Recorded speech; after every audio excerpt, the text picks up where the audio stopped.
Bueno, muy bien, nos metemos en esta segunda entrevista de esta mañana porque las denuncias por concepto de violencia doméstica, violencia de género, han aumentado considerablemente en los últimos 13 años. De hecho, en el último año se registró un incremento de las denuncias del año anterior, 2018 versus 2017. En 2005, para que ustedes tengan una idea, se registraban aproximadamente 6.000 denuncias y el 2018 cerró con casi 40.000 denuncias por violencia doméstica y violencia de género. Para hablar de estos temas estamos con la directora de Políticas de Género del Ministerio del Interior, Yuli Zabaleta, a quien le agradecemos que nos acompañe esta mañana. Muchas gracias, buen día. Bueno, decíamos, Yuli, que de aquellas 6.000 denuncias en 2005 a estas casi 40.000 en la actualidad hay un incremento considerable, que supongo debe ser porque se registran probablemente mayor cantidad de hechos, pero el registro de esos hechos ha mejorado considerablemente también, ¿no? Sí, tuvimos como varias maneras de abordarlo. Nosotros lo que sí sabíamos es que cuando hablábamos de 6.000 denuncias era imposible que ese sea un número acercado a la realidad. Entonces lo que hicimos fue trabajar en la capacitación del funcionariado para que pudiera detectar e identificar, mejor dicho, una situación de violencia doméstica, desnaturalizar, porque antes se acuerdan que hablábamos de que era una cuestión privada, y también el hecho de mejorar los instrumentos informáticos del Ministerio del Interior. En el 2012 pasan a implementarse en todo el país el sistema de gestión de seguridad pública, lo que significa que ahora en cada lugar de nuestro país una denuncia que ingresa la podés ver de cualquier otro lugar. Claro, no queda tan la denuncia, digamos, o restringida al lugar donde se hizo. Pero además tuvimos un plus que elaboramos con sistemas de información del Ministerio, que fue intentar bajar el subregistro, porque ¿qué sucedía? Si no se titulaba con el delito de violencia doméstica, así podía ser una tentativa de homicidio en contexto de violencia doméstica, lo que quedaba era como separada, no se cuantificaba dentro de las situaciones de violencia doméstica. Entonces creamos una ficha que asocia los delitos que correspondan a una situación de violencia doméstica y ahí se pudo empezar a contabilizar mejor. ¿Igual así hay más casos de los que son denunciados? Sí, creemos que sí, porque el 80% de las denuncias son realizadas por las propias víctimas. Y ustedes imagínense que las víctimas son las que de repente les cuesta muchísimo tomar la decisión de denunciar, de pedir ayuda. Creo yo que no se están usando los canales, no se le está sacando jugo a los canales que tenemos de denuncia, que son anónimos. Repasemos cuáles son para dar la información. Bueno, tenemos, si no queremos involucrarnos con nuestro nombre, y que a veces eso es lo mejor porque así la persona no pierde la red que tenía, uno puede denunciar en forma anónima, ya sea a través de la página web del Ministerio del Interior, que hay denuncia online. Si es un hecho que está sucediendo en ese momento, tenemos la aplicación 911, que tiene dentro de los delitos priorizados la violencia doméstica. Se puede llamar a un número gratuito, que es el 0800 5000, y también ahí denunciar una situación. Y después en cualquiera de las más de 270 comisarías y 56 unidades especializadas de todo el país. Cuando se hace una denuncia, ¿qué se desencadena? Porque también ahí está a veces la traba. ¿Denuncio para qué? ¿Qué me va a pasar? Bueno, lo primero que se hace ahí es evaluar el riesgo, si la persona va a seguir conviviendo o si lo que solicita es medidas de no acercamiento y de incomunicación. Y ahí lo primero que se hace es comunicar a la justicia para ver cómo se sigue el procedimiento.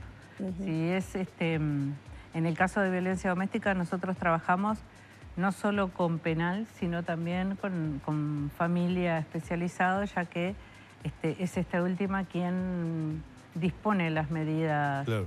de protección. Entre que se denuncia y se disponen medidas, ¿cuánto pasa más o menos en promedio? No, por lo general, por supuesto que han habido algunos casos diferentes, pero por lo general es en el correr del día.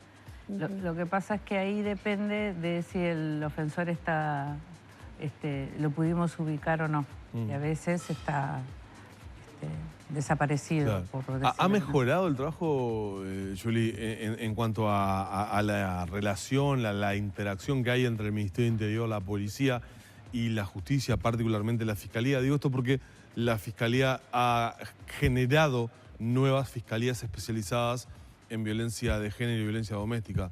¿Ha mejorado el trabajo? ¿Eso ha ayudado? Sí, para nosotros el hecho de que exista dos cosas. La unidad de género de Fiscalía, Sí. pero también en lo que hace a los casos que trabajamos diariamente, la unidad de víctimas y testigos de la Fiscalía ha sido fundamental porque es como una mirada más completa del caso y desde adentro de la Fiscalía. Entonces, cuando de repente no se están visualizando algunos elementos, se los hacemos llegar a la unidad de víctimas, claro, y activan todos los recursos que hayan. La semana pasada conocíamos el caso lamentable, triste, una escalada criminal que se registró con la muerte, mejor dicho, el homicidio de 2 taxistas que tienen que ver en la investigación con un punto de contacto con un joven trabajador desaparecido de Ciudad Vieja, cuyos restos el viernes fueron encontrados en una zona, en un descampado, y bueno, se llegó a la conclusión de que eran los restos de esta persona que estaba desaparecida. Y empezamos a conocer, digamos, el periplo judicial, entre comillas, que tuvo todo el caso con digamos, una medida cautelar de colocar tobillera electrónica en su momento para los sospechosos mientras avanzaba la investigación, y que bueno, que no estaban las condiciones de luz o de electricidad para cargar las tobilleras en el domicilio porque estaban colgados de la luz esta persona y que no se podía implementar el sistema. ¿Les pasa eso a ustedes? Digo, todo esto en el marco de que generó mucha crítica hacia el sistema judicial en realidad, lo que pasó. ¿Les pasa de que se dispone por la justicia muchas veces que tengan que hacer el seguimiento de personas con tobilleras y que por situaciones de estas se complica para hacer una vigilancia electrónica? Yo creo que en ese caso específicamente hay un error. A ver. Las tobilleras para violencia doméstica, yo en ese caso específicamente y en profundidad no lo conozco, pero ya con lo que conozco sé que es un error.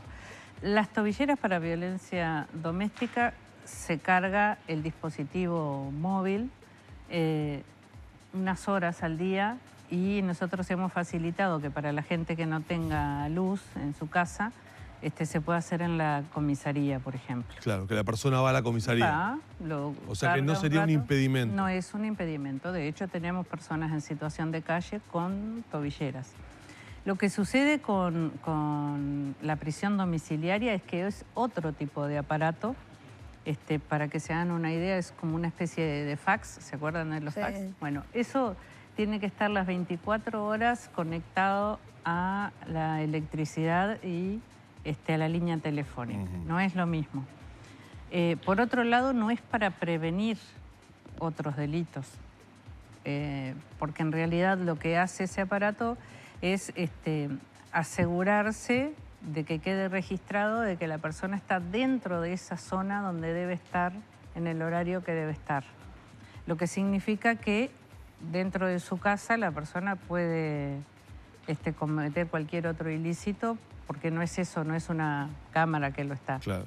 Y por otra parte, no es una medida, entiendo yo, que se pueda aplicar a alguien que vos consideres que puede reincidir o que tiene que ser vigilado más de cerca.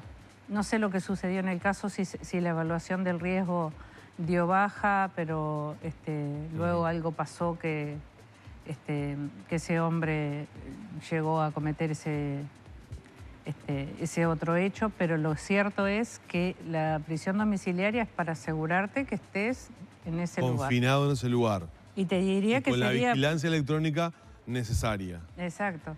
Pero lo que vas a tener ahí es que la justicia tiene si estuvo o si incumplió. Claro. Pero no te exime de que hagas alguna otra cuestión en tu hogar. Entonces, que entiendo que esa medida debe ser para alguien que no tenga riesgo de fuga, que no tenga... Claro, para un delito menor, exacto, por decirlo de alguna manera. O que vos entiendas que no va a incumplir, claro, porque es peor incumplir que...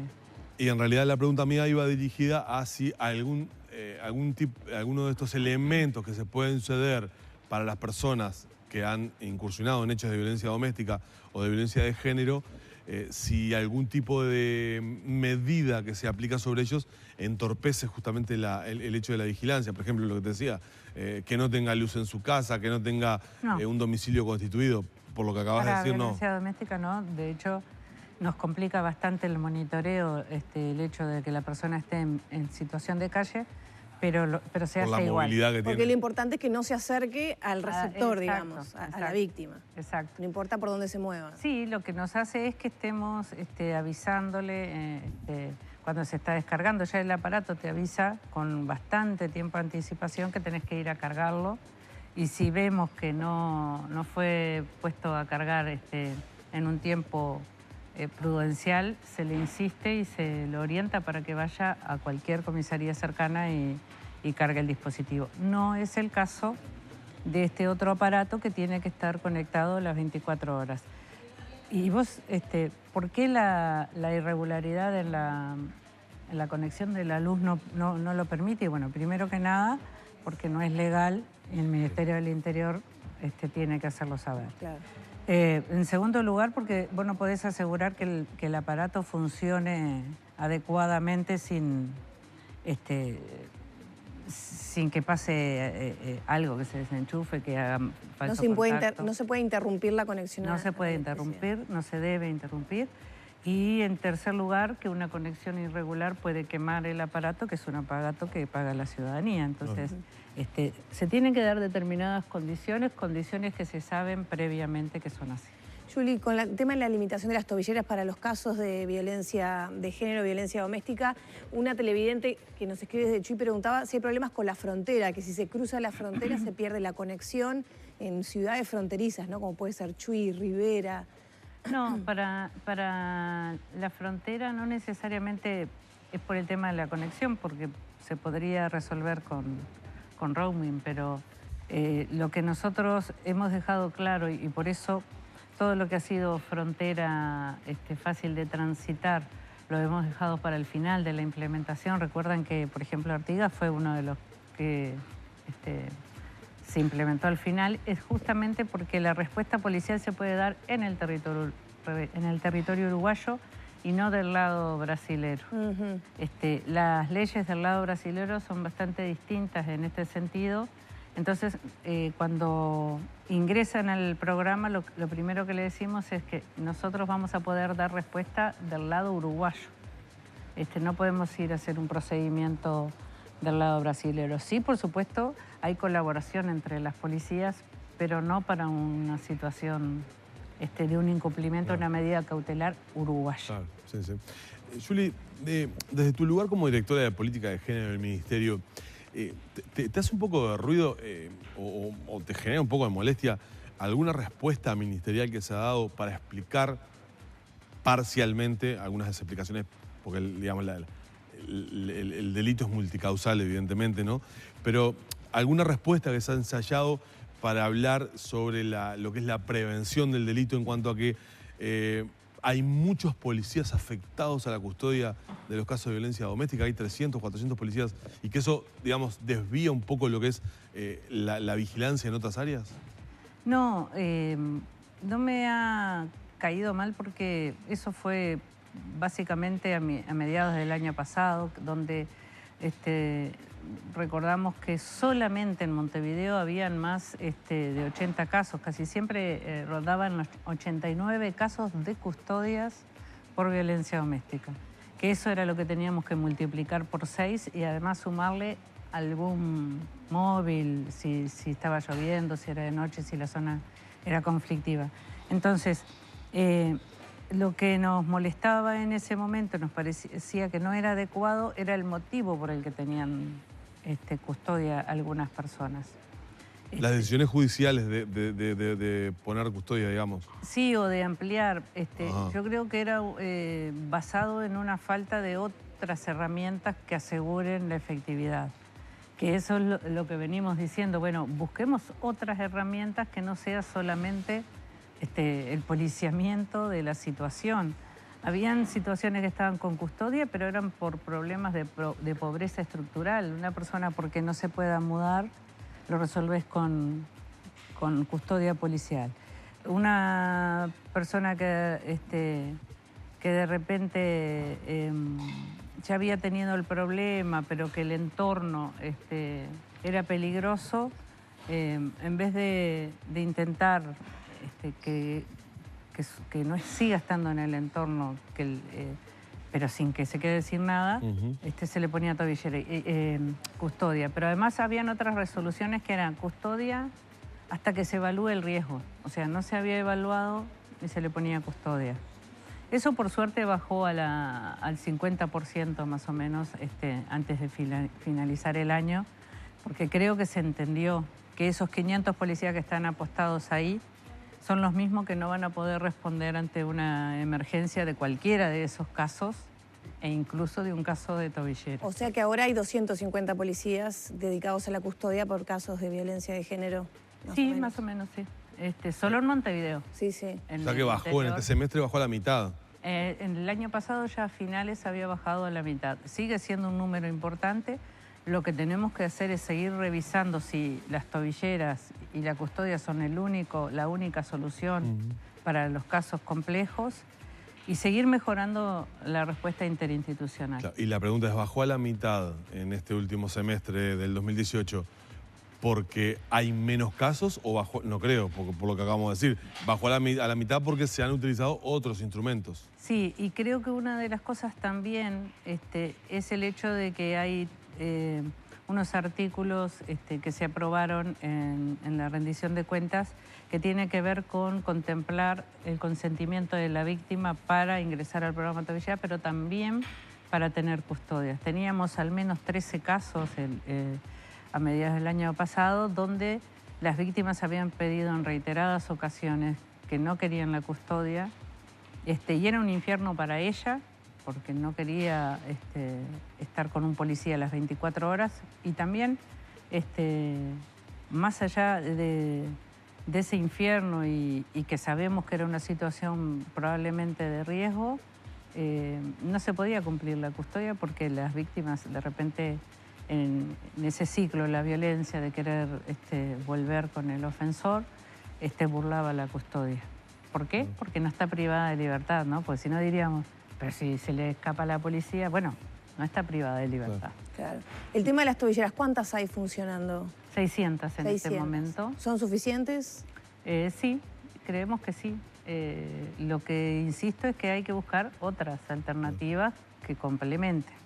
Y una buena noticia es que para que no vuelvan a suceder estos casos de que tenés que tener enchufado el aparato las 24 horas, este año vamos a contar para libertades asistidas y prisión domiciliaria otra tecnología que es parecida a la de violencia doméstica y que no va a tener ese inconveniente que registró este caso que hablábamos hoy. Bien, muy bien. Juli, te agradecemos mucho por acompañarnos esta mañana. Muchas gracias a ustedes. Gracias.